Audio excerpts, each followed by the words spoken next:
Cadê a Lu? Hoje nós teremos uma palavra abençoada. Luciana, que o Senhor te abençoe. Amém. Em nome de Jesus. Isso. Pode entregar.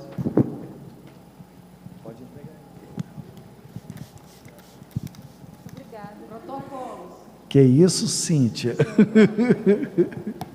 agilidade. Quem já pegou sabe como é que é.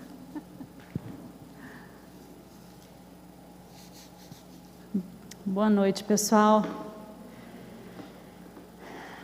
Você pode abrir sua Bíblia em Provérbios 1:32?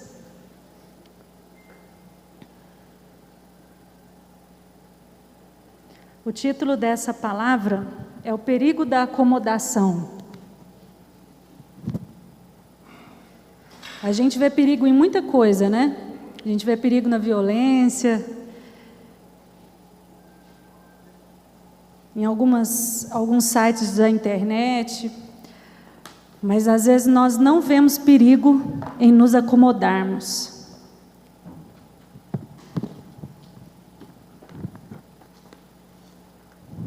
Aleluia. Os meninos vão projetar uma pequena apresentação que eu fiz, e na apresentação, o versículo que eu coloquei, está muito pequenininho, acho que não vai dar para vocês lerem, né? Provérbios 1:32, eu vou ler na Nova Versão Transformadora, beleza? Diz assim: pois os ingênuos se afastam de mim e rumam para a morte, os tolos são destruídos por sua própria acomodação. A palavra ingênuo aqui, né? Pois os ingênuos se afastam de mim e rumam para a morte, né? Estão indo direto para a morte. Deus falando, né? Conosco.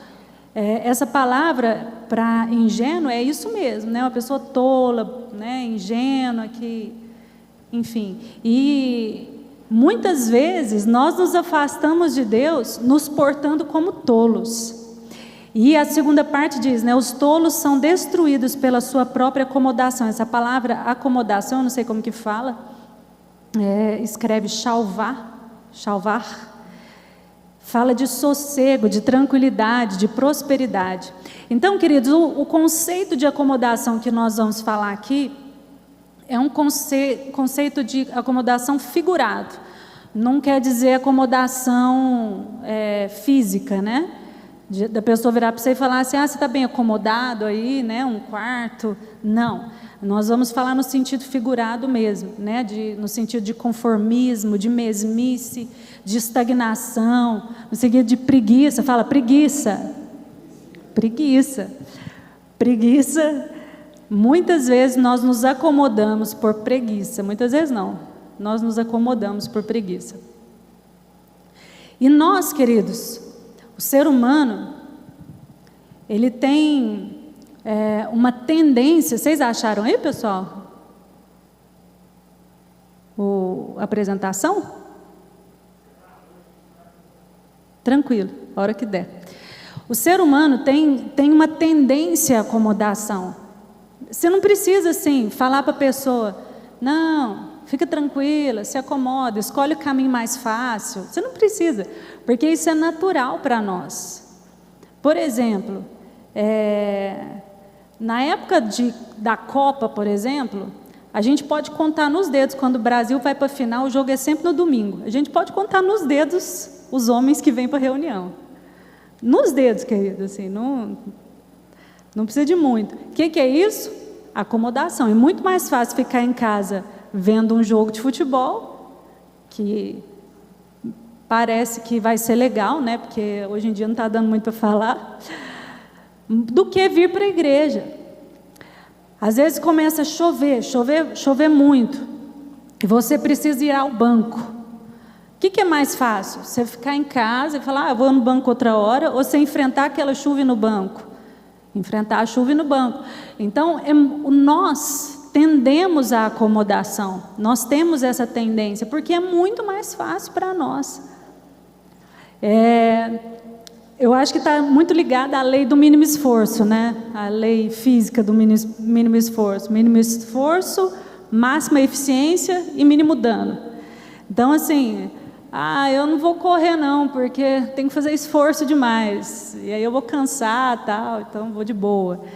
né? A gente tem essa facilidade de pensar assim. Por exemplo, uma água, né? Pode passar o próximo slide. Uma água que está num rio lá em cima, né? Eu coloquei ali o desenho da cachoeira.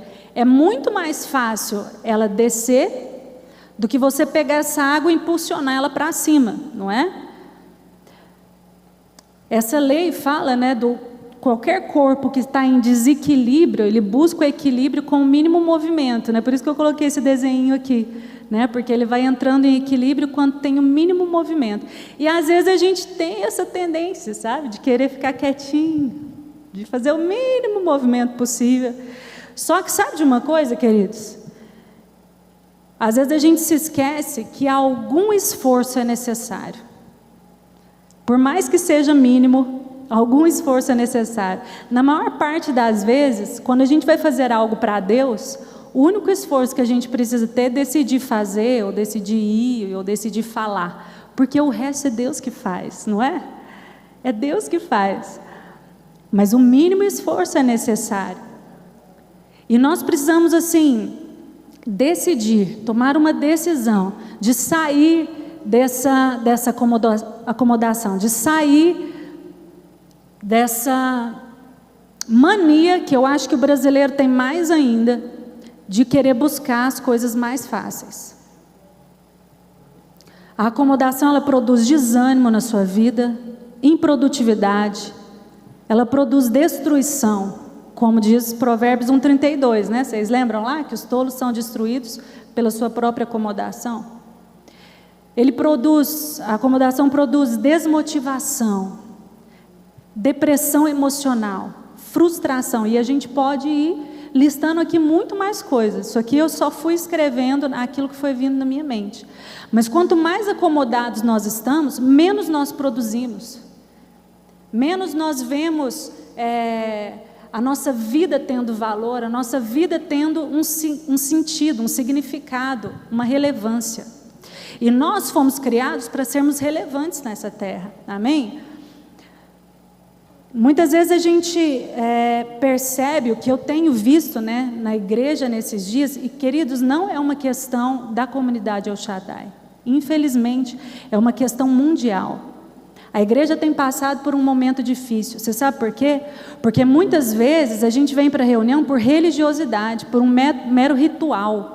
A gente vive de rituais. E quando esse ritual foi quebrado, lá em março, muitos escolheram o caminho mais fácil.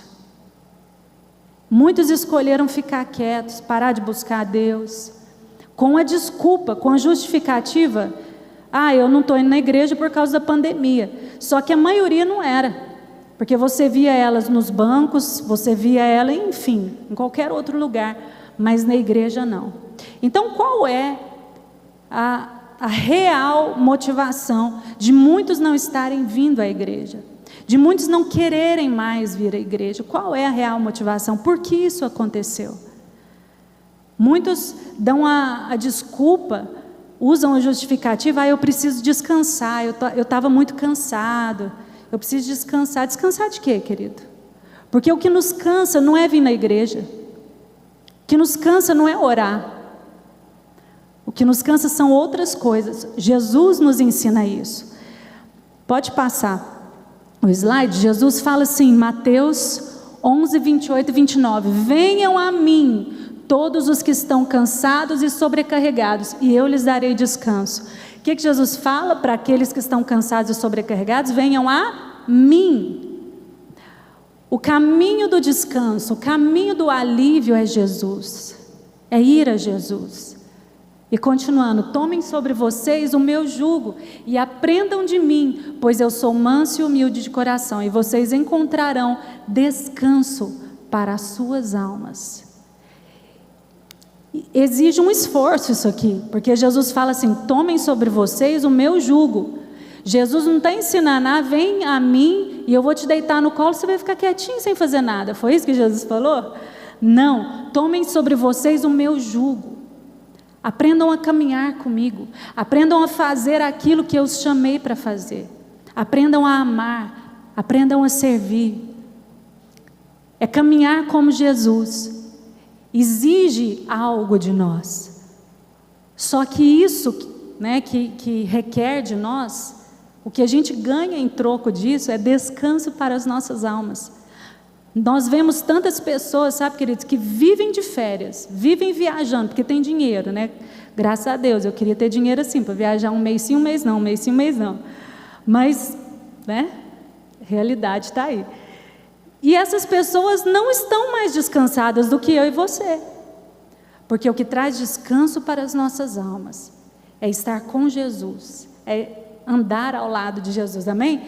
E Hebreus 12 também fala sobre isso, né? Portanto, uma vez que estamos rodeados de tão grande multidão de testemunhos, porque ele estava falando dos heróis da fé, livremo-nos de todo o peso que nos torna vagarosos.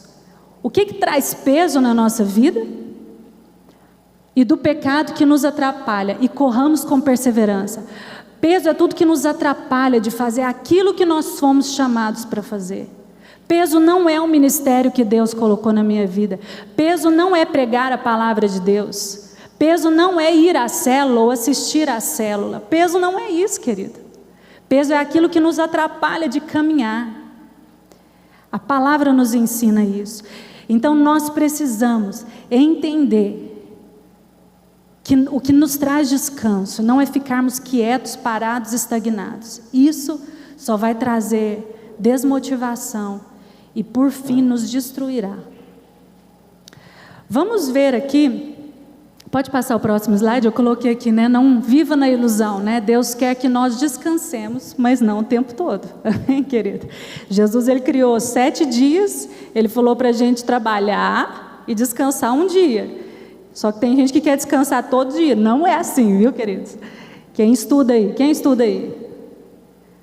Querido, seu trabalho é o estudo, então você estuda, viu? Você estuda. Pode passar? Nós vamos ver alguns relatos, né, de pessoas que se acomodaram. O primeiro relato é o povo de Laís, que está lá em Juízes 18.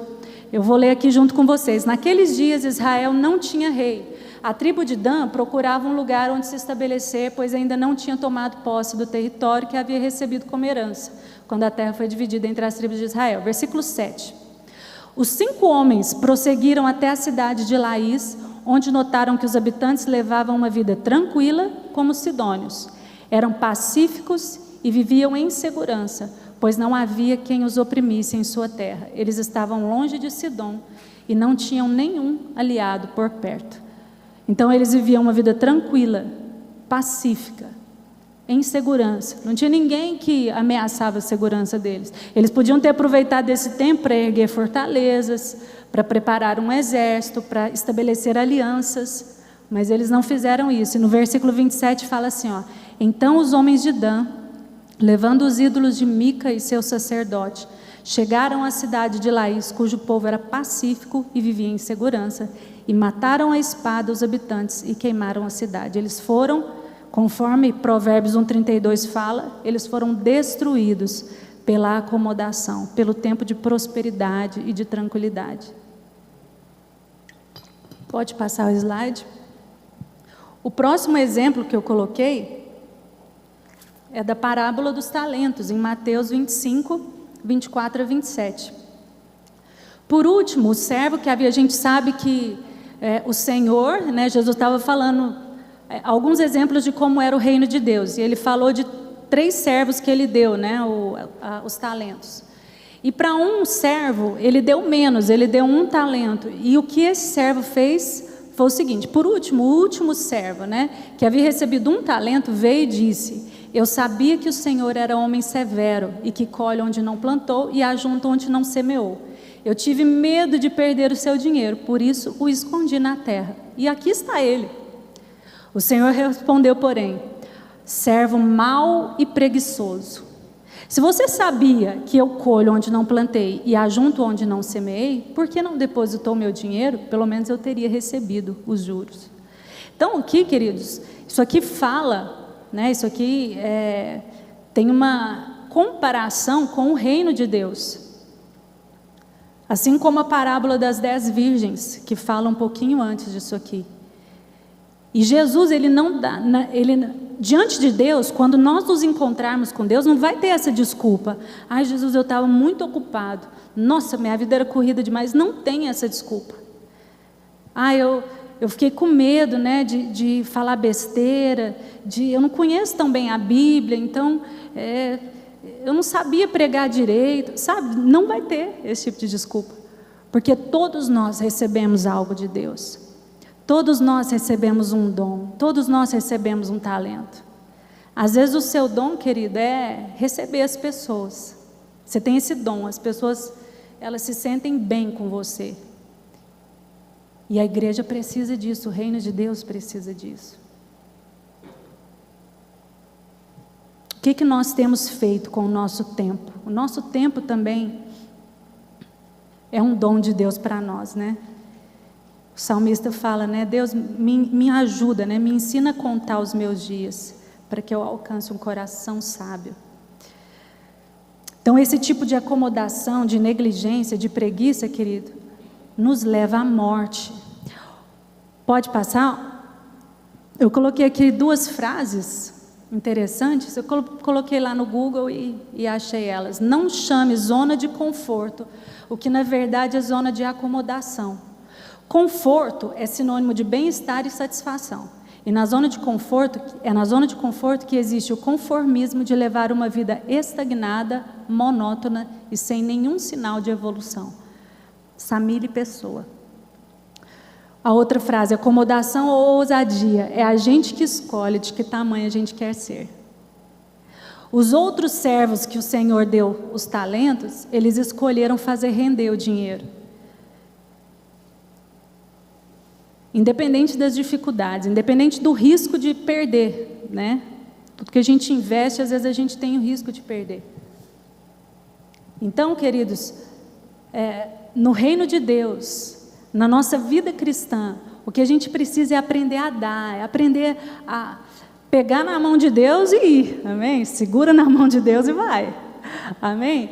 Porque Jesus não se agrada de nós quando nós somos preguiçosos, Ele vai continuar nos amando, mas Ele vai nos repreender assim que for necessário. De que tamanho que você quer ser? No reino de Deus. De que tamanho que você quer ser nessa terra? Porque às vezes Deus pode te fazer famoso nessa terra para que você aponte Jesus para as pessoas.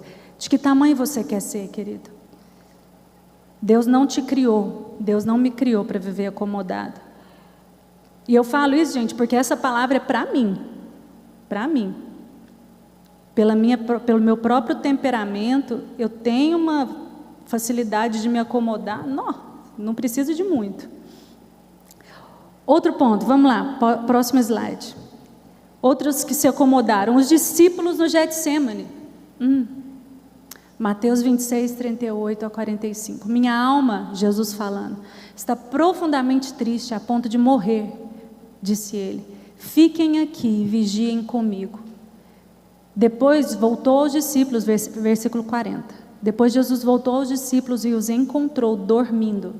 Vocês não puderam vigiar comigo nem por 1 hora, disse ele a Pedro. Vigiem e orem para que não cedam à tentação, pois o espírito está disposto, ele está pronto, mas a carne é fraca. E daí Jesus foi novamente orar, né, e ele se derramar diante de Deus. Nesse momento ele fala, né, que Deus, se possível, afasta de mim esse cálice, né, mas seja feita a tua vontade. Quando ele voltou pela segunda vez, versículo 43, os encontrou dormindo de novo, pois eles não conseguiam manter os olhos abertos. No 45 fala de novo, em seguida, pela terceira vez, ele voltou aos discípulos e lhes disse: como é que vocês ainda dormem e descansam? Vejam, chegou a hora, o Filho do Homem está para ser entregue nas mãos de pecadores. E Jesus muitas vezes eu acho que fica doidinho para agarrar no pescoço da gente e falar assim: como que você está dormindo ainda? Olha o que está acontecendo. Queridos, basta abrir o olho e ver que o diabo, ele não dorme, ele não descansa enquanto ele não destrói a nossa vida, ele não brinca conosco. A porque Ele sabe o fim dele, e Ele quer levar todo mundo para lá. Não é tempo de dormir, queridos, não é tempo. Os discípulos estavam dormindo na hora errada, e sabe, eles estavam no meio de uma batalha espiritual muito pesada. A gente vê ali, né, no versículo 43, pois eles não conseguiam manter os olhos abertos, muito mais do que um cansaço físico, eles estavam assim, debaixo de uma opressão maligna tremenda, né, Otinho? Eles não conseguiam ficar com os olhos abertos, por isso que Jesus falou para eles: vigiem e orem, vigiem comigo, se esforcem. É fácil você ficar acordado a noite inteira, querido? Vigiar? Não, à noite a gente quer dormir. Você precisa de fazer um esforço. Existem momentos que nós não podemos dormir, que nós não podemos descansar, que nós não podemos nos acomodar. E nós precisamos, Espírito Santo, que o Senhor nos mostre, que o Senhor nos dê esse discernimento, Pai, de que momentos nós temos vivido nos nossos dias, porque muitas vezes nós nos sentimos cansados, porque muitas vezes nós temos a tendência, a vontade de parar, de ficar quietinho. Abra os nossos olhos para que a gente discirna todas essas coisas, Pai, em nome de Jesus. Não podemos nos acomodar em tempos de guerra, amém? Próximo slide. Outra pessoa que se acomodou, Davi paquerando Batseba, 2 Samuel 11, 1-5. No começo do ano, a época em que os reis costumavam ir à guerra, Davi enviou Joabe e as tropas israelitas para lutarem contra os amonitas. Eles destruíram o exército inimigo e cercaram a cidade de Rabá, mas Davi ficou em Jerusalém. Certa tarde, Davi se levantou da cama, depois de seu descanso, e foi caminhar pelo terraço do palácio. Enquanto olhava no terraço, reparou uma mulher muito bonita que tomava banho. Davi mandou alguém para descobrir quem era a mulher, e disseram-lhe: é Batseba, filha de Eliã, esposa de Urias o Hitita. Então Davi enviou mensageiros para que o trouxessem e teve relações com ela. Batseba havia acabado de completar o ritual de purificação depois da menstruação, e ela voltou para casa. Passado algum tempo, quando Batseba descobriu que estava grávida, enviou um mensageiro a Davi para lhe dizer: eu estou grávida. Querido, eu acho que uma coisa assim, que um jovem mais teme, um rapaz mais teme, é quando ele erra e a namorada vira para ele e fala: eu estou grávida. Muda tudo. E na nossa vida não é só essa notícia que traz consequências graves e que mudam, né, a história da nossa vida, muda todo o contexto que a gente está vivendo. Existem alguns momentos que, se a gente descansar, que se a gente se acomodar, nós vamos perder o momento de Deus na nossa vida. E aí, algumas coisas vão acontecendo e o velho homem começa a se levantar dentro de nós e a gente acaba caindo no pecado. Acomodação gera morte, queridos. Vamos lá, mais para frente. E Jesus nos ensina a nos revestirmos do que é novo. Amém? Acomodação. Eu passei mais um meu aqui. Marcos 2, 21 e 22. Ninguém põe, além disso, vou ler nessa versão. Ninguém remendaria uma roupa velha usando um pano novo. O pano novo encolheria a roupa velha e a rasgaria, deixando um buraco ainda maior. Se você pega um tecido mais velho e vai costurar um novo, aquela costura, o tecido não segura aquela costura. E ninguém coloca um vinho novo que vai fermentar tal, em recipientes de couro velho. O vinho os arrebentaria, e tanto o vinho como os recipientes se estragariam. O vinho novo precisa de recipientes novos. Você quer algo novo de Deus, querido? Você quer coisas novas de Deus na sua vida? Porque ficar só nas coisas velhas é muito ruim, não é? Se você quer algo novo, você precisa se preparar para o novo. Você precisa caminhar no novo. Romanos nos ensina, né, que nós devemos nos transformar pela renovação da nossa mente. E nós fazemos isso nos rendendo ao Senhor, nos entregando ao Senhor. O Senhor sempre nos ensina, né? Ele sempre nos impulsiona a querer uma vida nova nele, a querer algo novo nele, a não nos acomodarmos nas nossas experiências de 20 anos atrás. Queridos, o Eltim, até a Cíntia, que é um pouco mais novinha, assim, quem é aqui mais de 20 anos de crente? Léo, Carlinho, dos meus tempos aqui. A gente já viveu tempos tremendos. Na época que Deus restaurou a visão de louvor e adoração no Brasil. Sabe, que épocas tremendas. Depois, as igrejas sendo visitadas pelo Espírito Santo. Mas sabe, queridos, isso passou. E Deus tem coisas novas e muito maiores para nós. E eu quero estar dentro. Mas para que eu esteja dentro, eu preciso me revestir do novo. O meu recipiente para Deus precisa estar pronto. Amém? Precisa estar pronto, senão como que Deus vai derramar o vinho novo dele sobre a minha vida e sobre a sua vida? Pode passar? A acomodação é, na realidade, uma decisão inconsciente de não querer mais a dor da mudança. Anderson Menger. Você pode escolher sofrer a dor da mudança ou a dor de continuar do jeito que você está. Joyce Meyer. O que você prefere? Você prefere que dói, mas que você melhore? Ou que doa e continue doendo para sempre? O que você prefere? Quando você tem um machucado, né? Limpar dói, mas sara. Mas se você não limpar, vai doer, e vai doer, e vai infeccionar, e vai doer mais, e vai doer, e vai infeccionar, e vai aumentar a ferida. E algumas áreas, Deus quer mexer na nossa vida e quer curar as nossas vidas. A nossa carne, querida, ela anseia por acomodação. É algo natural em nós, como eu disse no início. Pode passar o slide? Vivermos acomodados em nossa vida espiritual nos destruirá em pouco tempo, pois o velho homem tomará conta do pedaço. Gálatas 5,17 fala assim, a natureza humana, ela deseja fazer exatamente o oposto do que o Espírito quer. E o Espírito nos impele na direção contrária àquela desejada pela natureza humana. Então a carne, ela nunca quer o que o Espírito quer. E o Espírito fica lutando também, porque ele quer nos mostrar o que é certo para nós. Essas duas forças se confrontam o tempo todo. Fala comigo, o tempo todo.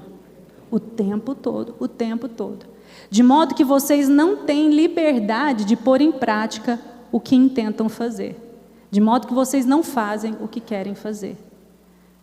Então, existe uma guerra dentro de nós, entre carne e espírito o tempo todo. Se eu começo a fortalecer mais, eu ouvi essa ilustração de 2 cachorrinhos, quando eu era pré-adolescente, e isso eu nunca esqueci. Se você tem 2 cachorrinhos pequenos, mas você dá mais comida para você deixa um se exercitar mais, correr para um lado para o outro, e o outro você prende, dá pouquinho comida e tal, quem que vai crescer mais? Que você dá comida, que você exercita com ele, que você treina. E muitas vezes, queridos, o que nós fazemos é treinar a carne. A gente treina a carne. Tudo que ela quer a gente dá. Tudo que entra pelos nossos olhos, pelos nossos ouvidos, coisa que sai da televisão, coisa que a gente ouve por aí, que sai dos livros que a gente estuda na escola.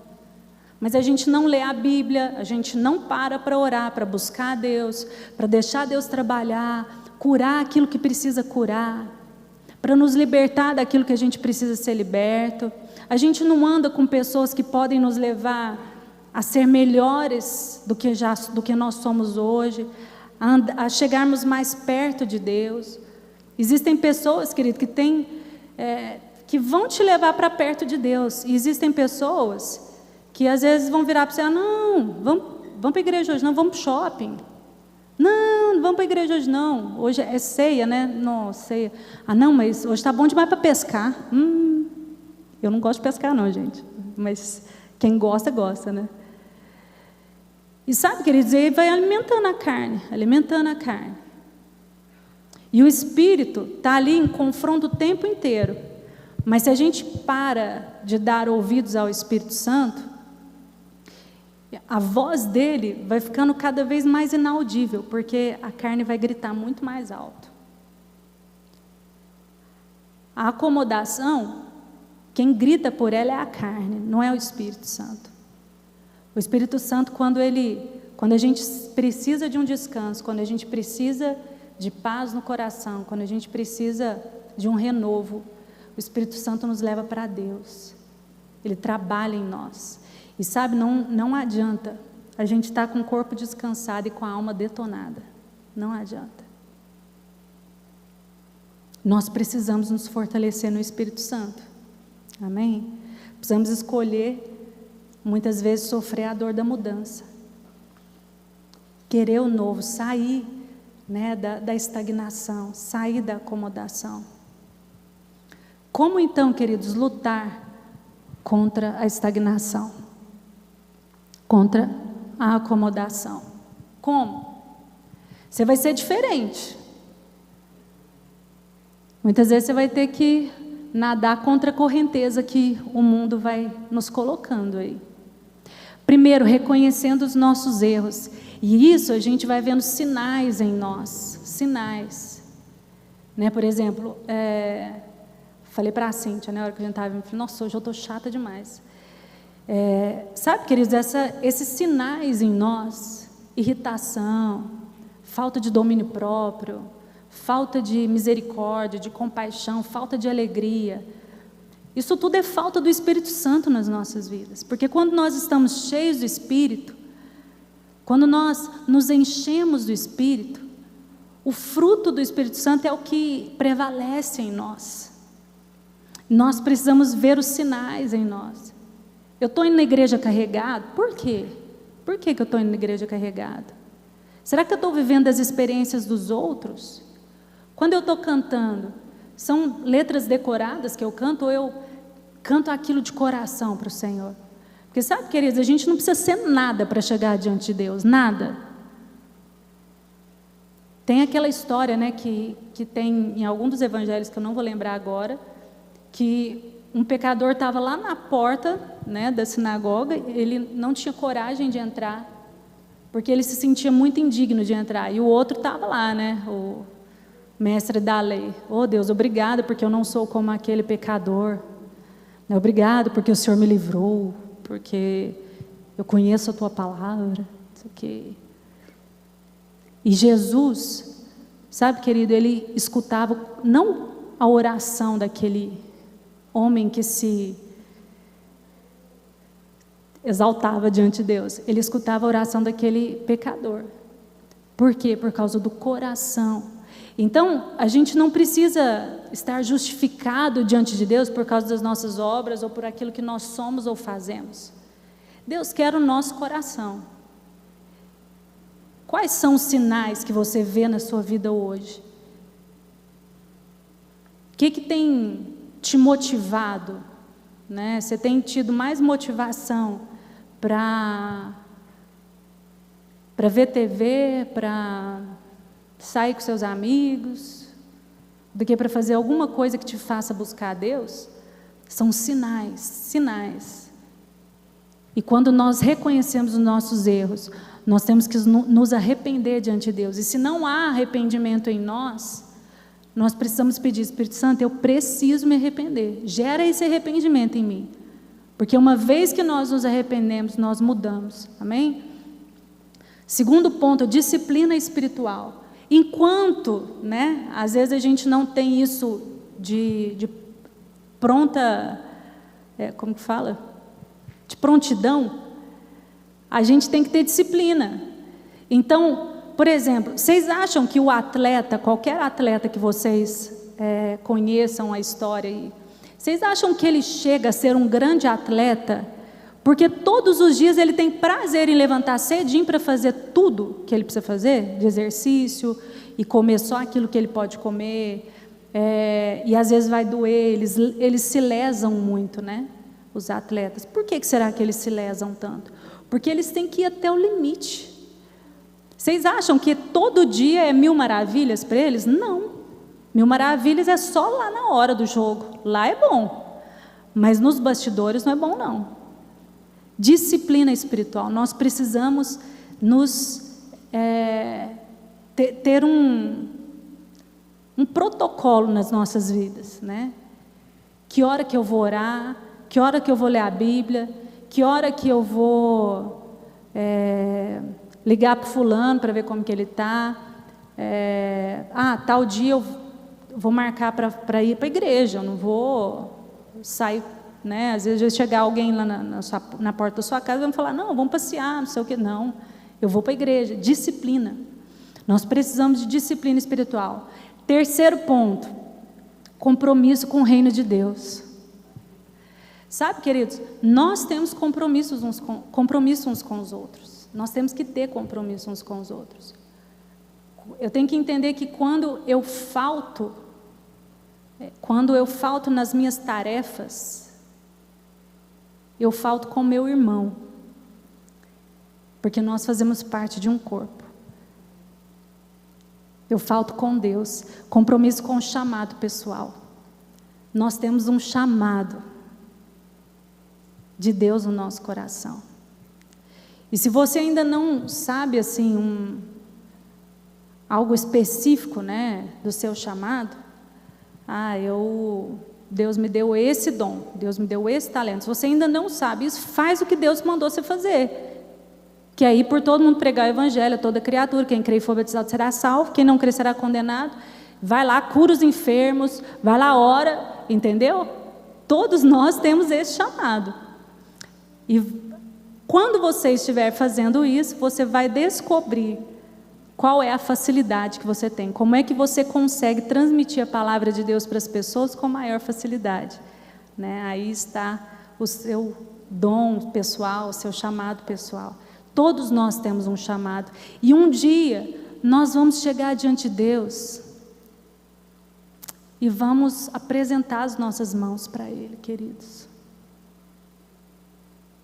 O que será que a gente vai ter para oferecer para o nosso amado Jesus, que morreu por nós?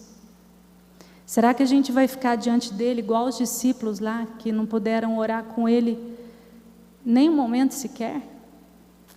Ele falou, minha alma está profundamente triste, angustiada. Fiquem aqui, orem comigo, vigiem comigo.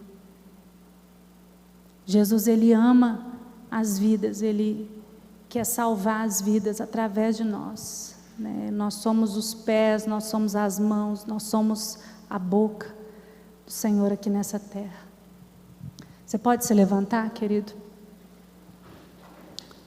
Eu entendo que nós precisamos nos arrepender. Às vezes essa palavra, querido, você nem se identifica tanto porque você está vivendo um avivamento pessoal. Você está vivendo um momento de fogo puro. Mas como igreja nós precisamos nos arrepender. Nos arrepender porque nós não temos sido a noiva que Jesus merece. Nós não temos sido a noiva que Jesus morreu por ela e que um dia Ele vai recebê-la. Senhor, nós nos arrependemos diante de Ti, nós Te pedimos perdão, Pai, por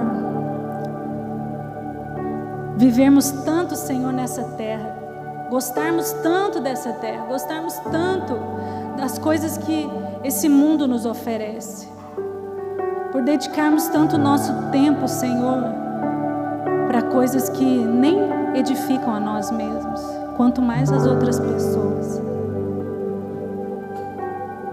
Nós Te pedimos perdão, Senhor, por tantas pessoas que poderiam estar aqui e não estão. Tantas pessoas que têm estado fracas, Deus, para lutar contra a carne. Deus, nós Te pedimos, traz de volta, fortalece, ergue novamente, Senhor. Nós Te pedimos, fortalece os joelhos que estão trôpegos, os joelhos que estão enfraquecidos pelo pecado. Nós te pedimos, Senhor, traz arrependimento ao nosso coração, mudança sobre nós, mudança sobre a nossa igreja, mudança sobre a nossa cidade. Oh, Pai, nós escolhemos o Senhor, Pai.